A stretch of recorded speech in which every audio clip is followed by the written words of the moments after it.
नमस्कार, आप देख रहे हैं मेरा हरियाणा। एक ऐसे संत जिन्होंने पूरा जीवन गायों की सेवा में समर्पित कर दिया, आज वो हमारे बीच नहीं रहे।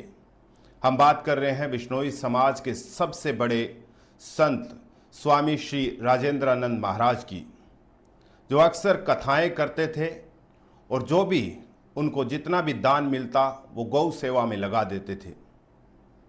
डबवाली में बिश्नोई मंदिर में उनकी कथा चल रही थी। 15 अगस्त सुबह जन्माष्टमी के उपलक्ष्य में उन्होंने शोभा यात्रा निकाली। उसके बाद जैसे ही विश्राम गृह पहुंचे, उनकी तबीयत बिगड़ना शुरू हो गई।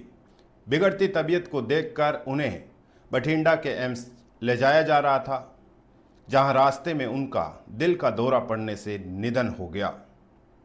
ये खबर सुनते ही तमाम बिश्नोई समाज, उनके अनुयायी, उनके समर्थक, प्रशंसक और खास करके जो वन्य जीवों से प्रेम करते हैं, उनमें शोक की लहर दौड़ गई। स्वामी राजेंद्रानंद ने अपनी पूरी जीवन, यूं कहें कि पूरा जितना भी धन था, उन्होंने गायों की सेवा के लिए लगा दिया।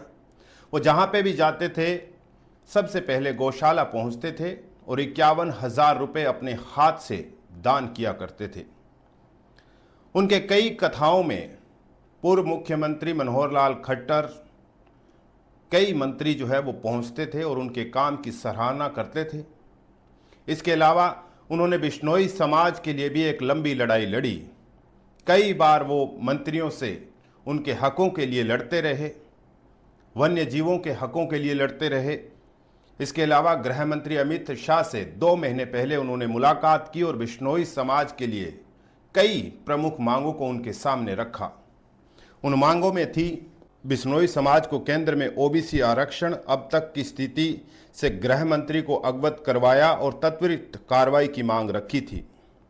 जोधपुर एयरपोर्ट का नामकरण वृक्षों की रक्षा हेतु अपने प्राणों की आहुति देने वाली शहीद अमृता देवी बिश्नोई जी के नाम पर एयरपोर्ट का नाम रखने की मांग मजबूती से उन्होंने रखी थी। सोलर कंपनियों की ओर से पेड़ों की कटाई पर उन्होंने बेहद चिंता व्यक्त की थी, जिस पर गृह मंत्री ने भरोसा दिलाया था कि सोलर तो लगेंगे लेकिन खेजड़ी को बचाने के लिए जल्द कानून लाया जाएगा। उन्होंने ये कहा था कि आप विश्वास रखें।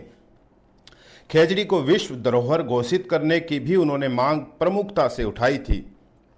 तो कई ऐसे चीज़ें थी जो स्वामी जी अक्सर, खास करके क्योंकि प्रकृति के बहुत ही करीब थे, तो इस तरीके की उन्होंने सरकार के सामने भी मांग रखी, जिसके बाद जो है हमने देखा कि राजस्थान में भी उनके समर्थन में बहुत सारे ऐसे वन्यजीवी प्रेमी भी आए थे और जो खास करके प्रकृति से प्यार करते हैं। तो उन्होंने भी खेजड़ी को बचाने के लिए जो है आंदोलन भी किए और प्रदर्शन भी किए थे। स्वामी राजेंद्रानंद गायों की सेवा के लिए कथाएं करते थे। उसमें मिलने वाला सारा धन गो कल्याण के लिए ही दे देते थे। ये उनकी सबसे बड़ी बात थी, सबसे बड़ी खासियत थी।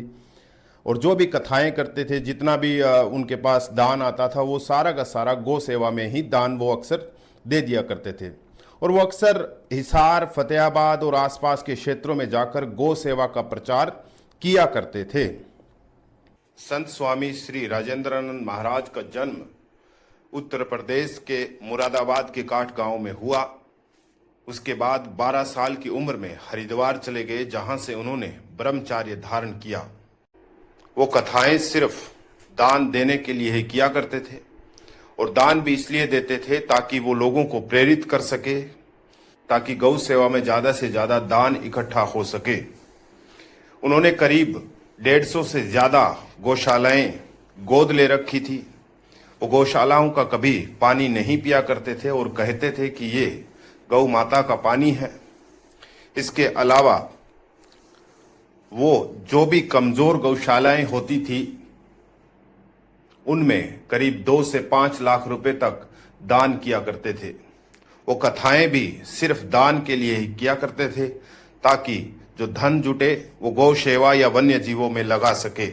आपको बता दें कि स्वामी जी इतने प्रख्यात और इतने महान थे कि उनके 2027 के कथा के कार्यक्रम अभी से ही बुक थे। 2027 में उनका कथा का कार्यक्रम सिरसा के सावंतखेड़ा में होना था, लेकिन आज वो हमारे बीच नहीं रहे।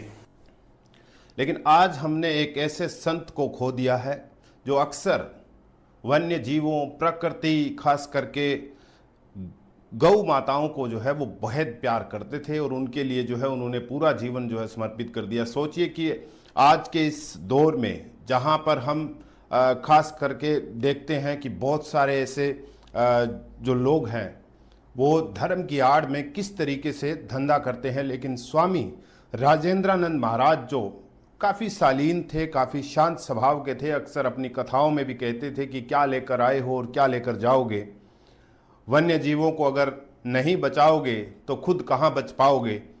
तो ये तमाम तरह की चीज़ें जो है वो अक्सर कहा करते थे और ख़ास करके कई ऐसे लोगों को जो है अपनी कथाओं के दौरान उनका जिक्र करते थे जो वन्य जीवों को अक्सर बचाते थे। और ख़ास करके गौशालाओं का जो जिक्र हमने किया कि उनको बचाना बेहद ज़रूरी है, गायों को बचाना बेहद ज़रूरी है और उनके लिए जहाँ पे भी जाते 51,000 रुपये का जो है वो अपने हाथ से दान देते थे। तो सबसे बड़ी बात है कि देखिए पूरा जीवन जो है अपना वन्य जीवों, प्रकृति और उनके आसपास रहते हुए ही उन्होंने जो है वो बिता दिया। और आज अगर कहें तो सबसे बड़ी क्षति जो है वो बिश्नोई समाज के अलावा जो उन तमाम वन्यजीवी प्रेमियों, प्रकृतियों से प्यार करने वाले उनके अनुयायी जो है उनको पहुंची है।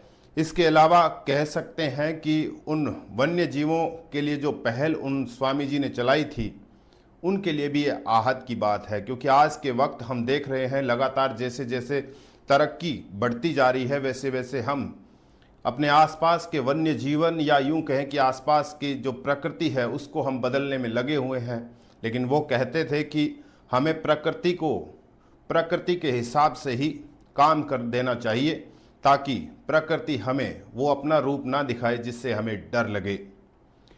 तो उनके जाने से एक बड़ी क्षति जरूर पहुंची है, लेकिन स्वामी राजेंद्रानंद महाराज जी का यूं कहें कि ऐसे आकस्मिक चले जाना सबके लिए एक बड़ी क्षति है।